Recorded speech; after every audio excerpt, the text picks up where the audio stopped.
So to continue that story, the company paid the money, so it's not even mine, A. B, the next day I went to another Marriott, and again, they had $15 parking there.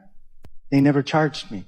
Then the third Marriott I went to charged me $30, but I decided at the counter, I wanted peace more than I wanted to be upset about parking.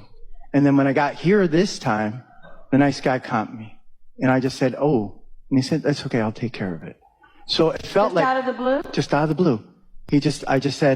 I said, oh, that's a little high. And he goes, yeah, I know. No, so it wasn't out of the blue.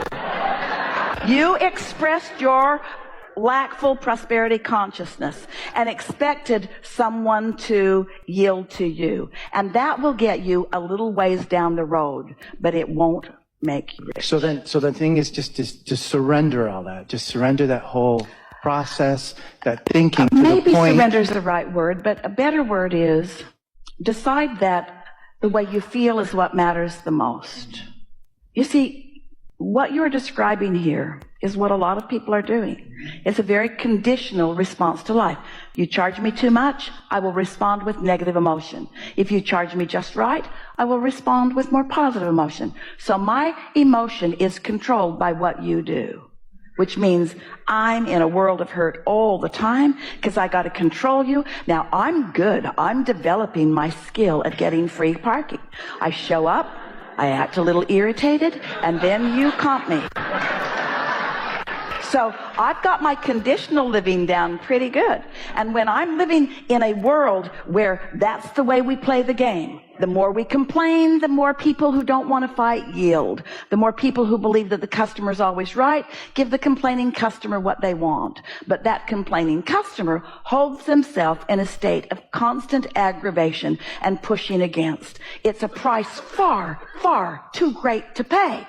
Because while you're saving $15 or $50 on parking, you're cutting yourself off from the resources, from the replenishment of source energy, from the good ideas, from the flow of life, from being in sync with your inner being who knows where all the treasures are that you've got buried in your vibrational reality.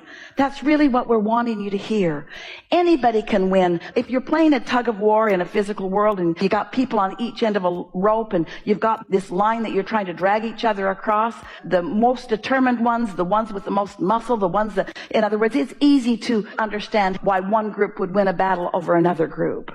But this goes back to the question that we were talking about earlier. You didn't come to battle against one another. You came to make peace with your own alignment. You came to make peace with your own inner being. You came to utilize the leverage that the universe has already lined up for you.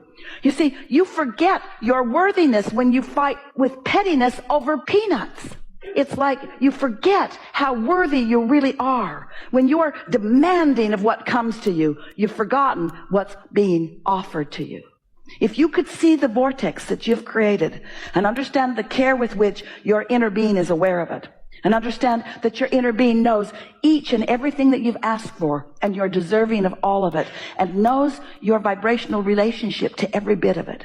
If you could just accept that a little bit or just find a reason to feel satisfied and watch how much the universe yields to you, it is our promise to you that you will stop feeling like you need to nitpick over who else is doing whatever they're doing. You see, what happens is when you've got your feet in this physical world, you want so much for them to get you. That's why you complain to the valet guy, and then you complain to the front desk, and then you complain to the manager. You'd go all the way to the Supreme Court if you could, in order to get them to get you, because you're so sure that you are right. And what we want you to understand is you can be absolutely right with the facts and crossways of your own vibration, because it doesn't matter how right you are, this wadded up anger and negative emotion is preventing you from your connection with what really will lead you to all of the ultimate things that you've been asking for. There is no giant right and wrong in the sky. There's just you letting in what you're asking for and you not letting in what you're asking for. And when you're demanding it of other people, you're not even beginning to let it in because they don't hold the keys to your kingdom. You do. And your emotion is letting you know whether you're flowing in the direction of all the resources that are all lined up for you or whether you're pulling against them. And oh boy, we understand nothing makes you feel more like throwing a fit than moving away from who you really are. Nothing feels worse than moving in opposition to that. And there's not enough comp tickets in the world to compensate for moving away from what you naturally will receive. It's not just money. It's not just values and deals. It's clarity, and it's timing, and it's rhythm, and it's ideas. It's being in the right place at the right time. It's feeling your worthiness. It's feeling your absolute power. It's knowing that you can be or do or have anything that you choose. It's knowing that no one can stand in your way. It's knowing that nothing is in your way except some beliefs that you picked up along your physical trail that no longer apply. We think this is a really good time for a segment of this.